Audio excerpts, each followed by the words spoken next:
Hey, teetoters and tea coasters with the mosters. How you guys doing? This is Totally Sassy Tea from the 803.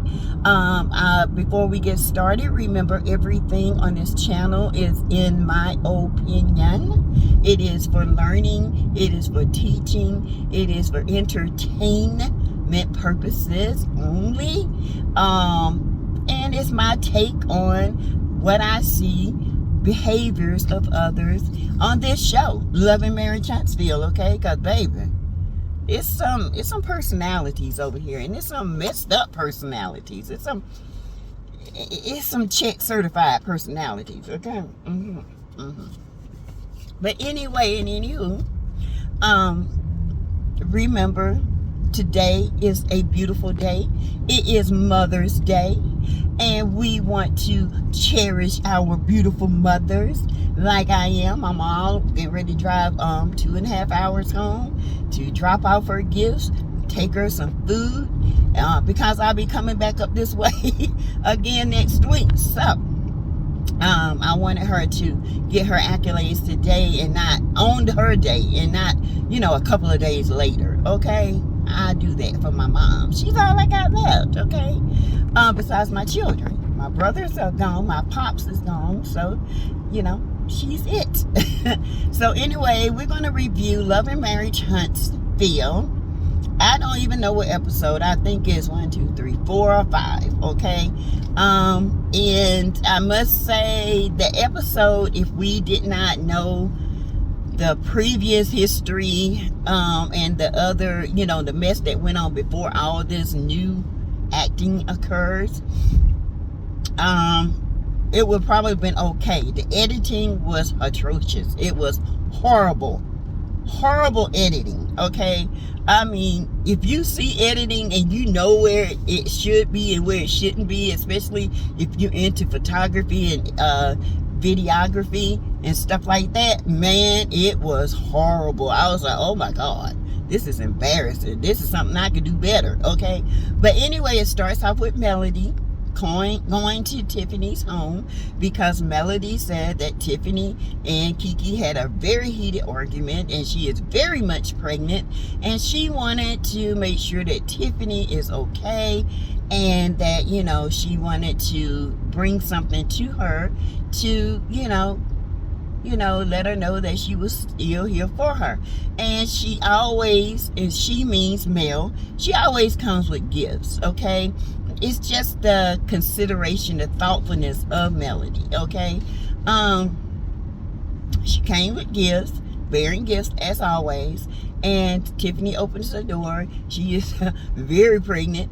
Little Ace is sitting in her lap and she's huffing and puffing, and they get to talking. Now Tiffany, she explains herself and why she went in on Kiki.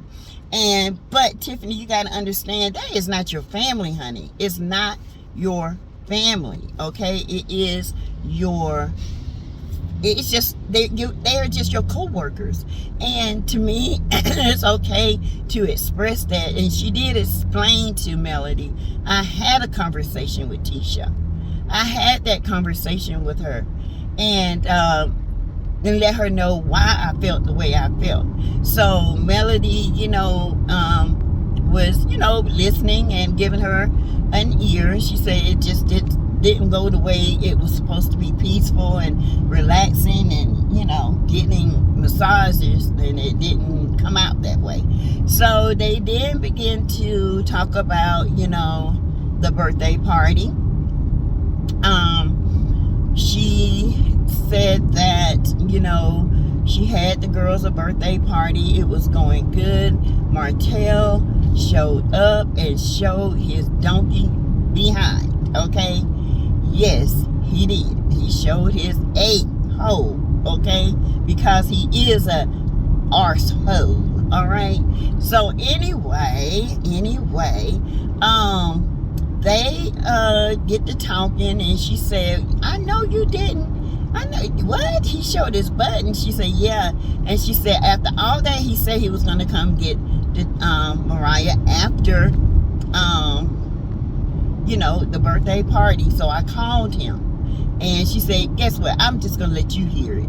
And she let her hear Mariah calling her dad. And he's saying, no, I'm not going to come get you today. I will be picking you up Monday, you know. And Tiffany is like, wow, you know, like that. She was like, he's always saying it's you, it's you, it's you. And Melody had to let her know he showed his A for almost 20 to 30 minutes, cussing and bucking up and all that, you know. She was like, whoo, showing out. He was showing his tail, okay?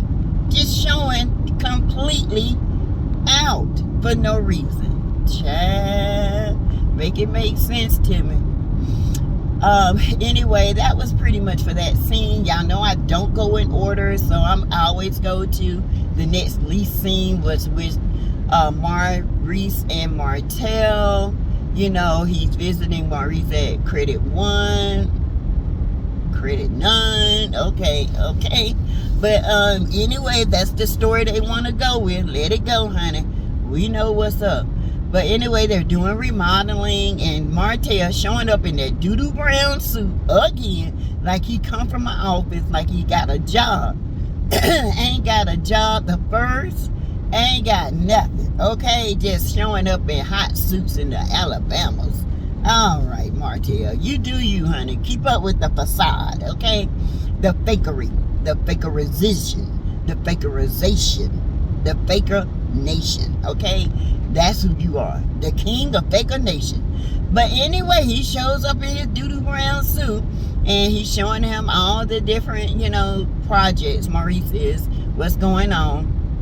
And they go upstairs, and it's this ugly yellow, and you know, Martell was like, I bet you gonna let Kimmy clean that, do that, right? And he was like, no, I can do it, you know. Oh, dough face need to sit down. Dodo boy, okay, little dough boy, sit down somewhere, okay? You don't do nothing, you lazy, okay? You getting chunky, need to hit the gym, okay? Just, Maurice irks my nerves. Anyway, they were talking about the birthday party. And, of course, when they were talking, Martell did not mention the simple fact that he went to the birthday party and showed his A. Okay, he did not mention that. But Maurice was like, what? She said, yeah, he was like, she was wouldn't let me see my own daughter, invite me to the birthday party, and threaten to call the police. But you didn't say that. And Maurice even said, well, what happened? Did y'all have an argument? Was y'all fussing or arguing before? Nah. The lies this man tells. Okay, this man gonna bust hell wide open with the lies he tell. That don't make no sense, Martell Hope. You ought to be ashamed of yourself lying like that. You are a habitual liar, and you can't even tell the truth. Y'all, I can't with this Negro. But anyway,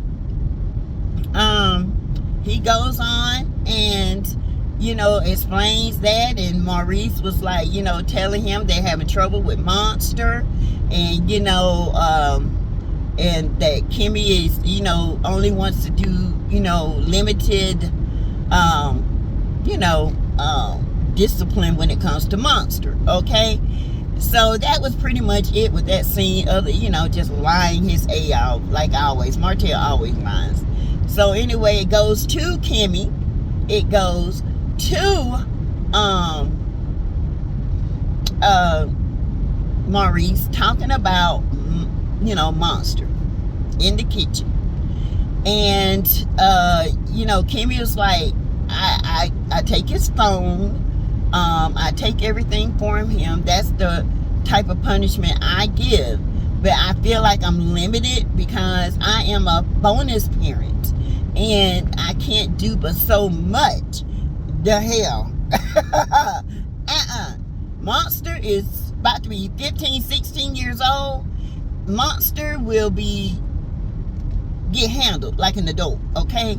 I'm sorry, you're not gonna live up under my roof while I pay majority of your bills, and your lazy ass daddy ain't gonna do nothing, okay? Your daddy lazy and I'm doing all the work, and also with the, the chemo and the radiation and surgery. I'm still cooking. I'm still cleaning. This doughboy is not doing anything, and you got the nerve to think you're going to come up in my house and not do what I tell you to do. You can go back home to your mama and your stepdad, okay? Because you ain't going to be coming up in this house talking no ish, doing nothing. You're going to do what's right in this house, and you can get the hell on. And your daddy, too. That's what I would have told him. And I'm sorry. Ain't no child going to disrespect me. That's not why I pay bills, okay? Ain't no limitation to discipline.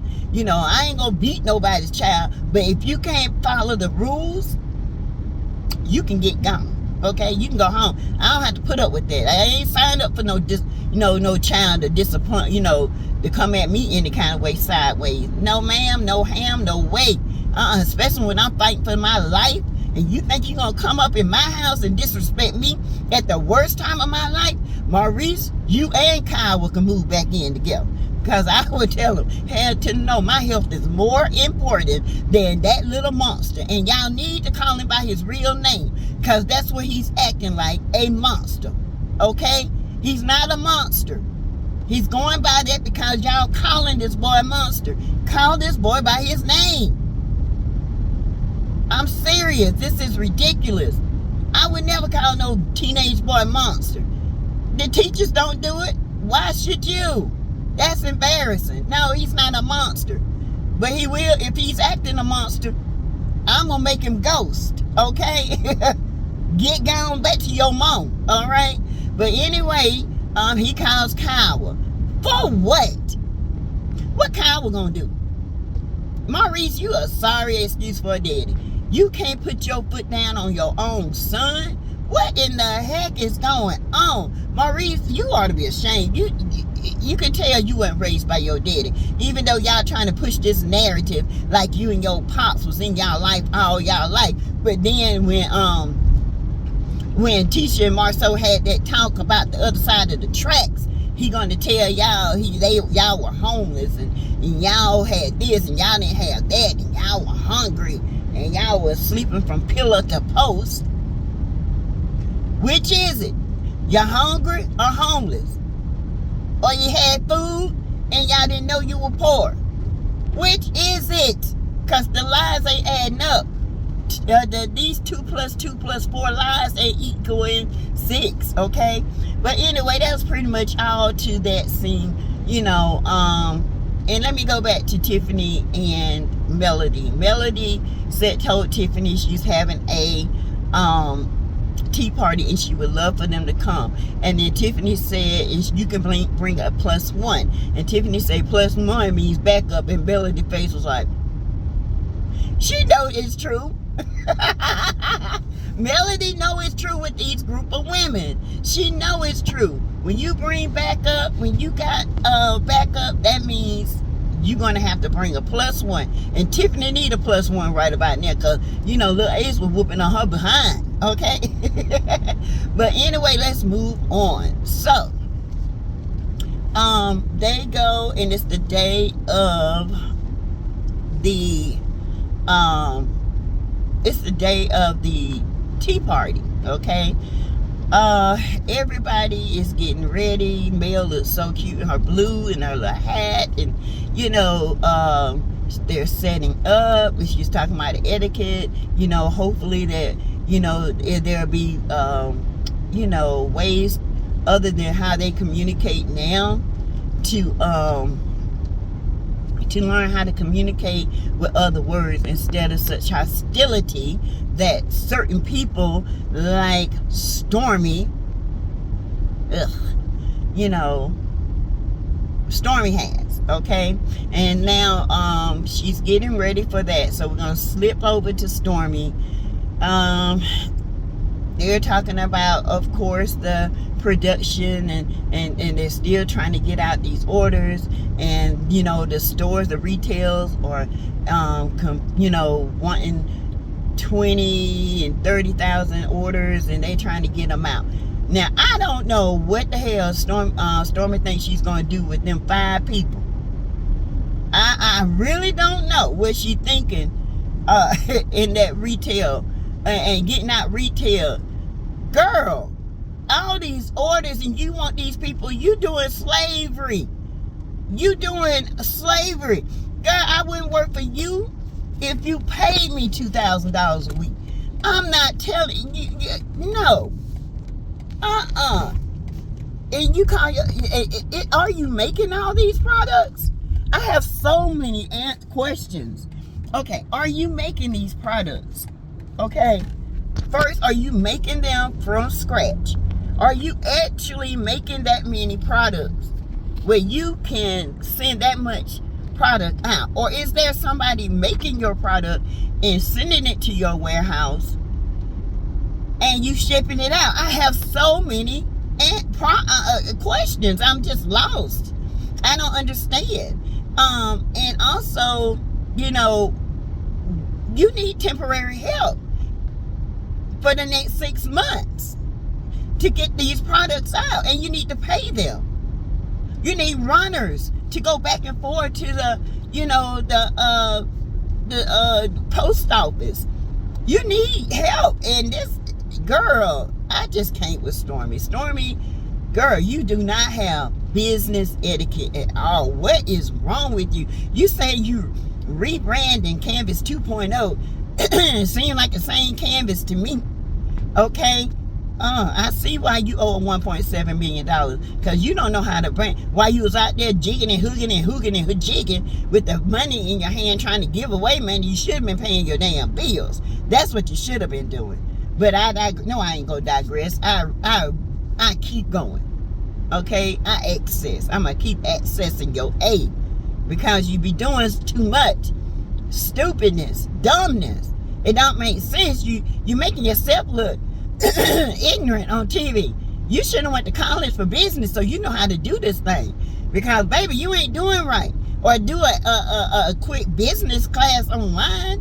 It's all kind of stuff you can learn how to do business. Like me, I gotta learn from scratch. But doggone, when I get my product up, I ain't gonna be dumb and ignorant. Because ignorant is bliss, honey. It will make you look stupid, and you will put yourself under in this business world before you even get started. Oh my word. Please, the Lord help her. But anyway, and then it goes on to the tea party, okay? If I miss anything, that to me, that means it wasn't important to me, okay? So it goes on, and the tea party, everybody's showing up, they're looking cute. Now I must say, Tisha looked absolutely adorable. She did. Less on Tisha is more in her beauty. She does not need all this blonde hair. I thought Tisha looked absolutely beautiful with that dark wig. When she was telling Kimmy, Marcel kicked her out, that black and white, she looked absolutely adorable. And now, y'all know I'm not a Tisha fan. I don't like how Tisha moves. But Tisha is a beautiful girl. Okay, let's just put it that way. She's got the beautiful skin. She just don't have the confidence. If her confidence matched her beauty, baby, Tisha will be a wrecking ball. You hear me? Okay. I'm just here to tell you. Kimmy looked good. Here come Nell in her white, honey, looking like the deaconess. Yes, on the front row. The preacher's wife. Yes, child. You do it, Nell. Okay, you were looking good, girl. I'm glad you had that wig pulled back. But you were looking good, child. Yes, ma'am. You was hitting them notes. Yes. You were hitting the A note. Ah, baby, get it, Nell. All right, all white to the back. Okay. All right, it's Mother's Day. Woo! Go ahead, Nell. And here comes Stormy and Woodface Mama. Child, Woody Woodpecker and Snublicious. Ugh. And they're purple. Now, Stormy did look cute in her hat. I ain't gonna sit here and lie to you. Her mama looked like one of them old preacher wives judging everybody that come through the door with a Pinocchio face and that, just that ugliest, smirk. Whatever. But anyway, they sitting down, they're getting prepared, and the etiquette teacher she comes out, she's explaining what is going on. She is, teaching everyone how to hold their teacups. When they're standing, you always have your saucer, allegedly. What was funny was she said, and when you're sitting, your saucer sits on the table, and Tisha had the saucer up in her hand, and she was like, ooh, ooh. But I learned that because I was such a tomboy, y'all. My mom put me in etiquette class, so and the stirring, and people pick at me now because I stir my coffee and tea back and forth like that, and then I pick up my cup with my hand, and you got your first little 3 and you tip it. I can't help it. It was embedded in me. Now, honey, you put me in a high society place, I know the etiquette. You don't cross your legs at the knees. You cross them at the ankles. You sit up, your head, you look straight ahead. You turn, you smile. You turn, you smile.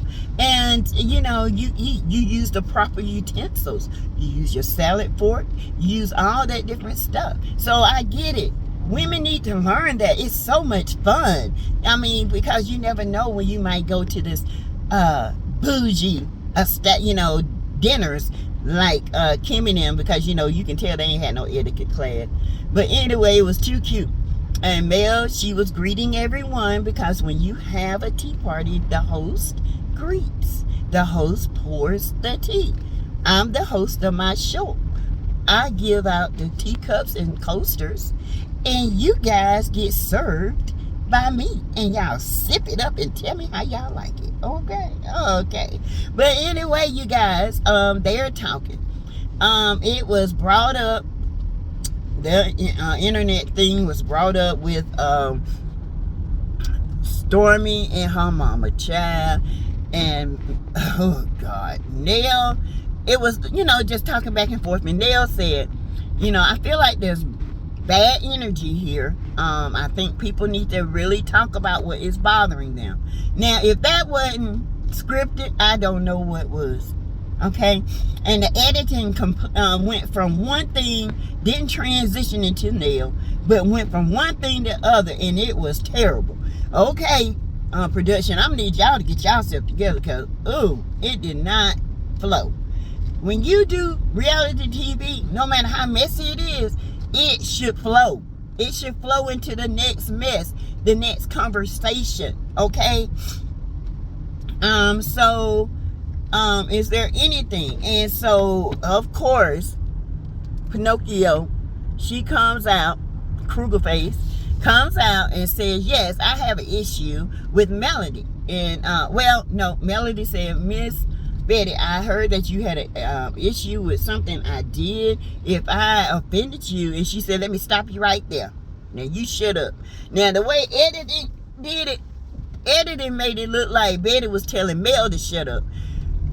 But in all actuality, she was telling Nell to shut up. It don't matter. You don't tell no other grown woman to shut up. Those are fighting words. You don't talk to me that way. I ain't your daughter, okay? You would have got them paws. Okay, I'm sorry, Mel, but your tea party would have been a coffee party, because I would have brought the heat. You hear me? Because Pugface and Pinocchio would not have got away with that. Not in my place. I would have had them escorted out. Because until you learn how to do etiquette, you're not coming up in my place that I spent money for and flew somebody out to teach your raggedy, ratchet hood ass how to talk and how to stir tea. Okay? Point blank, period. I'm sorry, y'all. It would have been a ponderosa, okay? A ponderosa. Yes, a ponderosa. But anyway, she said, I don't like the way you move. When you said that somebody recording in your house, you could have came out and you could have stopped that. But no, you let people run with that and made Stormy look like she was the one recording in your house and sending it to Destiny. Well, why you get so mad? Was she the one recording? I'm just saying, sis. Was she? Because y'all sure did get offended by that. Because, I would have never said nothing. Because I'll be like, oh, it wasn't me. I don't know who she talking about, but it wasn't me. It must have been somebody else after me. Because, baby, your daughter is grown. She could have had a conversation with Melody and said, Mel, did you honestly think I was calling, doing that? Who knows? Hell, this girl is desperate. She wants to be famous so bad. This girl will do anything. Okay? And you dumb behind her sit there and you will let her do anything. Okay? So anyway, Mel was like, well, I'm sorry if you felt that way. Because in my opinion, I felt like Mel, once that happened, Mel did come out and make a statement.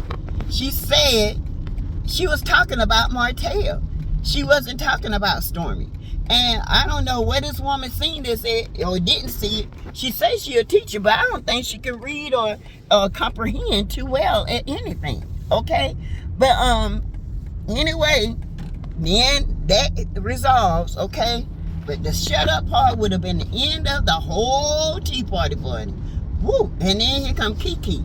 She said, I got an issue. I got a grievance I need to talk about. And it's with Tiffany. And Tiffany was like looking at her like, here we go. I'm ready, sis. I'm ready. She said, when you said that you didn't know me, she said, I beg to differ because our kids play baseball together up under, your husband. And we've sat among people and talked and chat. And for you to say you didn't know me, that you knew of me, there's two different things. You know me, not just of me. And Tiffany is like, which Tiffany did make a great point. She said, just because my kids and your kids play in the same circle, just because we have been at, excuse me, guys. Ooh, excuse me. But anyway, just because we sat in the same circles and laughed and talked don't mean I know you. That means I know of you. I have never sat down and had a one-on-one conversation. We have never hung out. We have never had a deep conversation. So I know of you. And that makes sense. That makes sense. A lot of people think because you sit with them and you laugh and you talk with them, you know them. No, you don't. I laugh and talk with coworkers all day, but do I know them? No, I don't know them. I just know of them. Do I know what's going on in their life? No. Unless they make it known to me. Okay? But to know someone is to know them very intimately. And intimately means you have a relationship. You have a ongoing talk, conversation, communication, conversing daily or either once or twice a week and getting to know each other and hanging out. So I get what Tiffany was saying. Kiki goes on to say, did I not help you with your dad? She said, that still don't mean that I know you. She said, you had connections and I utilized those connections that you gave to me. That don't make me think that I know you. And I get it. And I don't know, Kiki came with it though. She came with the drama, the mess. Kiki was doing a little too much to me. She really was. She was doing a little too much for me. I think she did, come after her and she said, to help your daddy. And she said, and somebody said, well, Kiki, did you give her a call after her and Mel went on the, her family expedition to see if they can find it there? She said, no, that was her daddy. She should have called me. I got a daddy. Now, Kiki, that was low down. That was low down. Some people didn't think it was low down. I think it was low down. Okay? That was low down. Because I'm going to tell you something. Them fighting words right now. Kiki would have got her edges snatched. You hear me? Kiki, they making you look erratic, girl. They catch on to the game. Catch on. Girl. And I find it surprising that Tisha didn't say not one word. She just like laughed. And then we're going to go to Stormy one last time, and I'm going to end it. Stormy says, is it wrong for me to always curse? And she said, well, the etiquette teacher said, well, most people that curse that can't finish a sentence have a very limited vocabulary. And she said, I don't think so. She said, I just like to curse. She said, I can go and shop and say, I like that MFing shirt right there. I like that mug. That means you just a foul-mouthed, ghetto, ratchet, gutter snipe girl. That's all that means, okay? Now I'm ending on that point. If you like to cuss like that, your mouth ain't nothing but dirt mouth, okay? You got trash mouth, gutter mouth, okay? You got swamp mouth, okay? You got trash can juice mouth. You just no good for no reason, all right? Damn. That don't make no sense to cuss like that. I like that MFing shirt. That ain't cute. That's not cute. Oh, and you supposed to be a businesswoman? Girl, y'all, Stormy need to go. Her and her yuck mouth mama. I'm telling you. But anyway, y'all let me know what y'all think about this review, honey, because, you know, it was pretty good. You know, it wasn't bad. The editing was bad, but it wasn't too bad. It wasn't boring. It was interesting. The editing made things look awful. I mean, it could have made the show a lot better, but the editing was not good. Okay, but anyway, like, share, and comment below. Let me know what you think, okay? Let me know. Let me know. Let me know. Yeah, let me know what you think, okay? And I'll talk to you guys later. Again, happy Mother's Day. Bye.